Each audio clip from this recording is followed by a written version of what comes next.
En poursuivant le visionnage de cette vidéo, il est sous-entendu que vous prenez votre santé en charge et que vous avez bien compris qu'en aucun cas les outils proposés ne se substituent à un traitement médical ni à l'avis de votre médecin.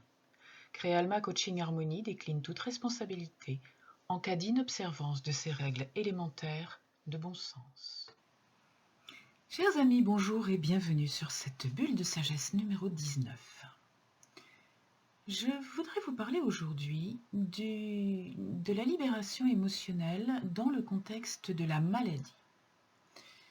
Nous avons déjà parlé de la libération émotionnelle avec diverses techniques que je pratique dans le contexte du développement humain, développement personnel, développement spirituel, dans le contexte aussi des états de choc, des difficultés, de l'urgence.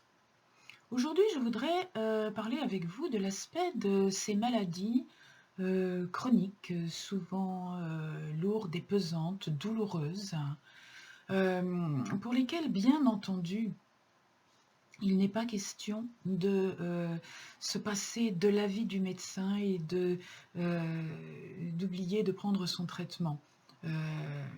Toute personne vous disant que il faut oublier ce que vous a dit votre médecin pour simplement vous livrer à des pratiques de médecine alternative pourrait mettre votre vie en danger.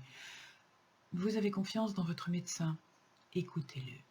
Mais à côté de cela, en plus du traitement que vous a donné votre médecin, il y a des choses, peut-être, qu'il est possible de faire pour vous aider.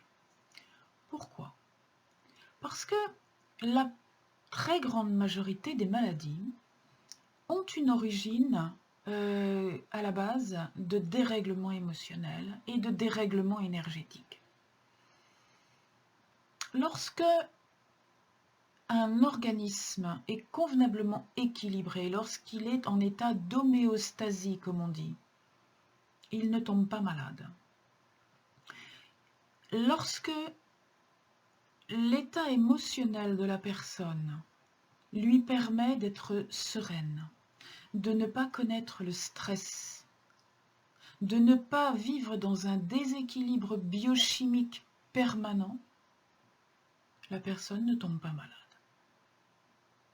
Même pour des maladies génétiques qui ont quand même le plus grand risque de se produire, eh bien ce risque diminue si la personne est en homéostasie.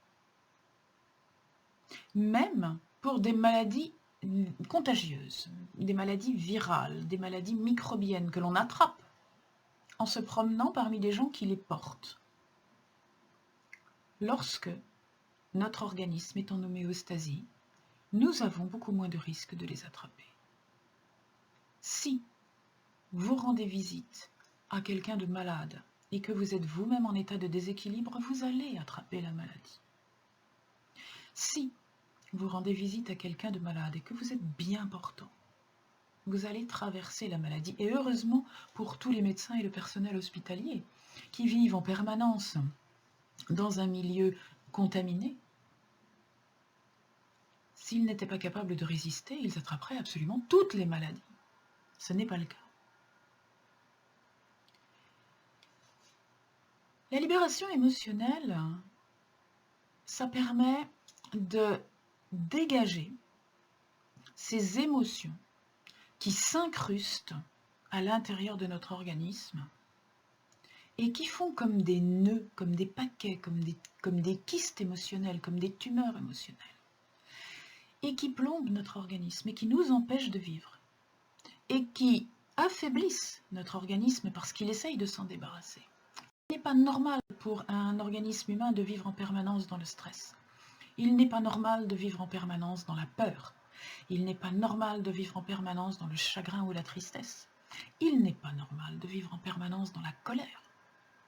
Toutes ces émotions qui deviennent chroniques, tout ce stress qui devient chronique affaiblit notre organisme. Quelquefois même, des chocs émotionnels sont à l'origine d'une maladie très grave qui ne se déclarera que longtemps après. Je ne vous citerai qu'un exemple.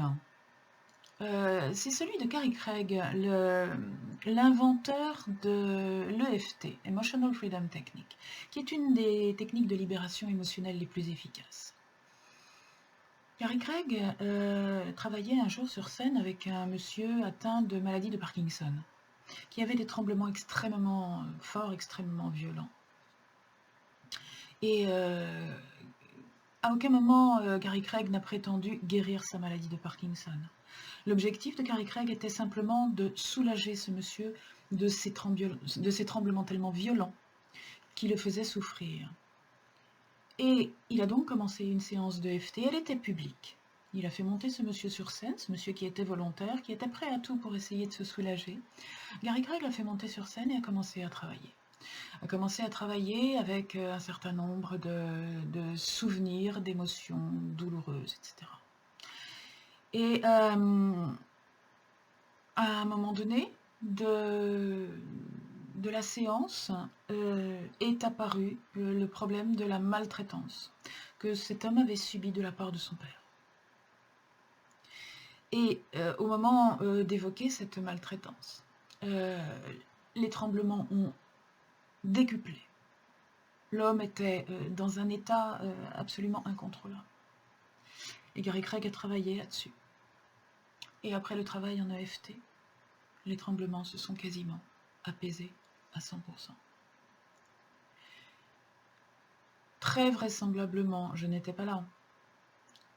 Et je n'en ai pas parlé personnellement avec Carey Craig, mais très vraisemblablement, la maltraitance de cet homme lorsqu'il était enfant était à l'origine de cette maladie. Ce qu'il faut savoir dans toutes les maladies qui engendrent un tremblement, comme Parkinson, puisque c'est l'exemple que j'ai choisi, le tremblement, on le sait depuis longtemps, c'est quelque chose d'officiel, le tremblement est un moyen de se débarrasser des produits chimiques générés par le stress. Le cortisol, etc.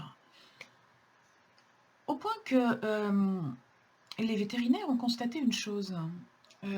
Sur les animaux qui ont été élevés en captivité, mais qui sont normalement des races d'animaux sauvages. Alors ils ont été élevés en captivité pour diverses raisons, parce que leurs mères ont été tuées par des chasseurs, etc. Enfin bon, ça n'a pas d'importance. Le propos n'est pas là. Ces animaux, on les laisse grandir en captivité, et un jour on les relâche. Eh bien les vétérinaires ont constaté que si, au moment où on les relâche, ces animaux ne tremblent pas, s'ils ne sont pas pris de tremblements violents, ils ne survivent pas en liberté.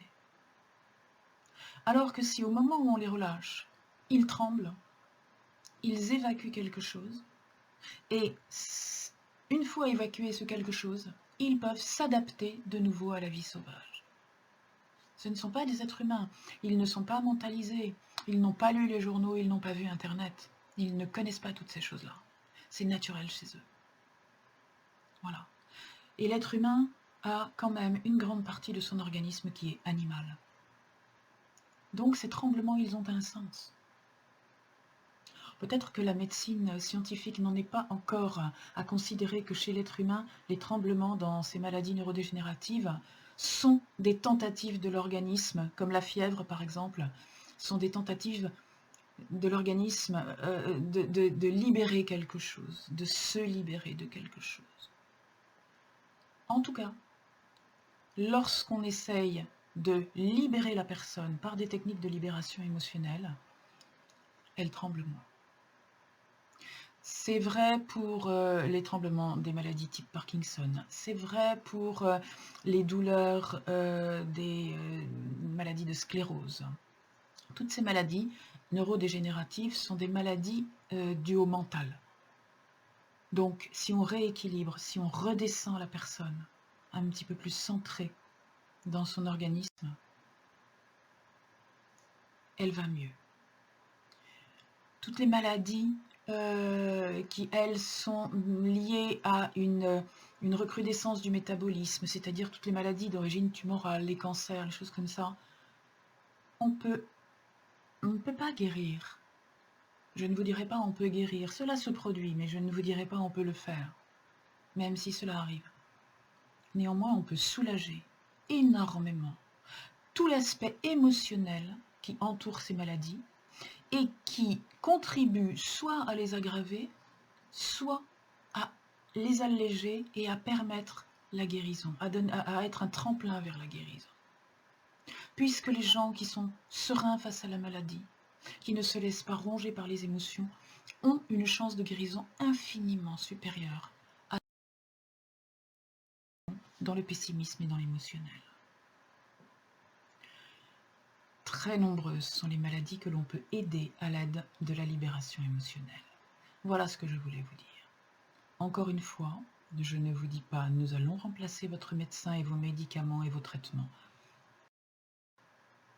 Mais je vous dis, il est possible que la libération émotionnelle, donc un travail sur vous-même, un travail sur vos mémoires, sur vos mauvais souvenirs, sur les chocs que vous avez eus sur le plan émotionnel lorsque vous étiez plus jeune, il est possible d'aller travailler là-dessus et de soulager en grande partie les souffrances de votre actuelle maladie. Voilà, c'était le message que je voulais vous faire passer aujourd'hui. À très bientôt. Si vous souhaitez plus de renseignements, vous avez la possibilité de me contacter. Je répondrai avec grand plaisir, soit par message privé, je vais vous en donner l'adresse, soit sur ma page Facebook, ou que vous souhaitiez me contacter. J'aurai grand plaisir à vous accompagner.